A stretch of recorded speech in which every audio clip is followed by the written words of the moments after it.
The European Research Institute, the first one within the European University of Technology, is the European Culture and Technology Laboratory. And the reason why there's two key words in that for me, one is culture and one is technology. It's an understanding of technology which is perhaps slightly new, but also ancient at the same time.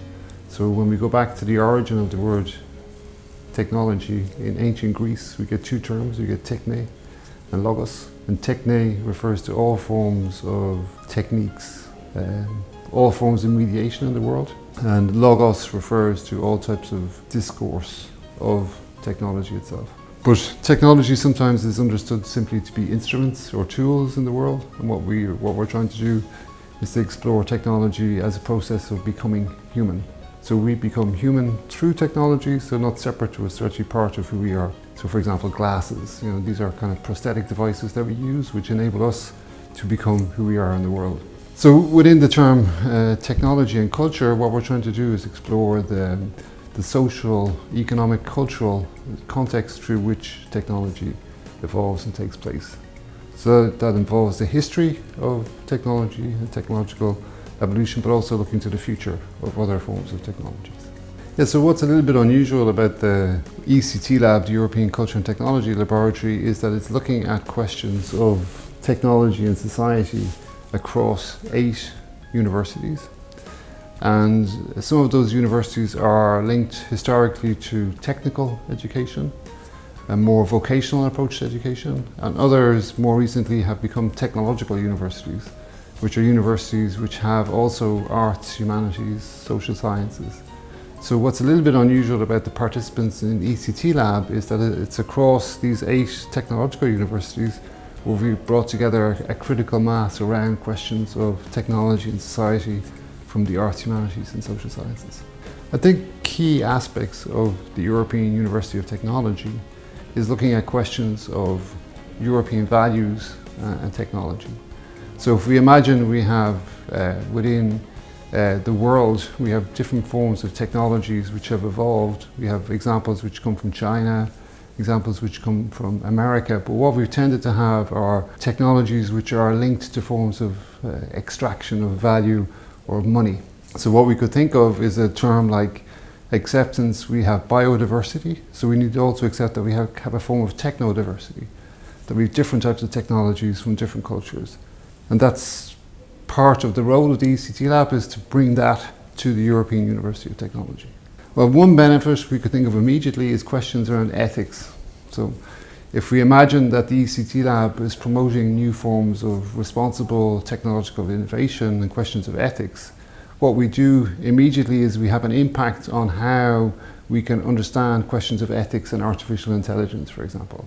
So can we come up with new forms, new frameworks of understanding these technologies, and that's what we can bring, that's what we can do. I suppose the idea is to say that if we have European values, we have a charter, we have a mission statement that says we sign up to certain values, then what we're going to try and do in the ECT Lab is see how those values can be embedded within technological education. So what we should have are new forms of technologies which are based upon values which are within the European community.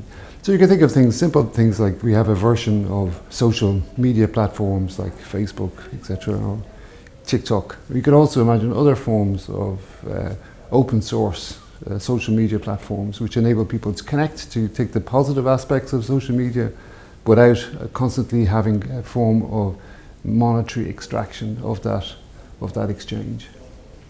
So embedding European values even within new forms of platforms such as social media. I think the future is bright, it looks very good. I think we're very positive about the second round of funding that's going to come through possibly in June. So for me, the next 5 years are moving from a kind of pilot phase really to implementation. So we've done a lot of experimentation in the first phase over the last 3 years, but the next 5 years is taking that experimentation and really embedding it within the structures of a new university.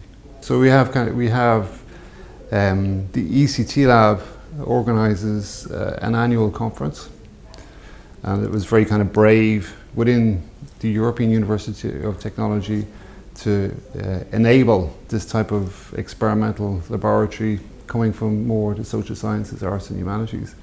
So we have an annual conference, and through that annual conference we have experimented a little bit with the format of what the conference is. So this year, for example, we had artistic interventions, we had music as part of the conference, because they are also forms of techniques. So we have an annual proceedings which is published, it's available online. We also have seminar series that we've run across the 8 universities. So each one of the 8 universities has hosted a local seminar. And we've come up with, I suppose, one of the key outputs recently has been something around responsible technological innovation. So can we come up with a framework to understand new forms of innovation and making them more sustainable and ethical? So the next steps are to take this pilot phase and to turn them into structures within the 8 universities. Each one of the 8 universities, can we have a manifestation or a format of the laboratory in each one of the universities?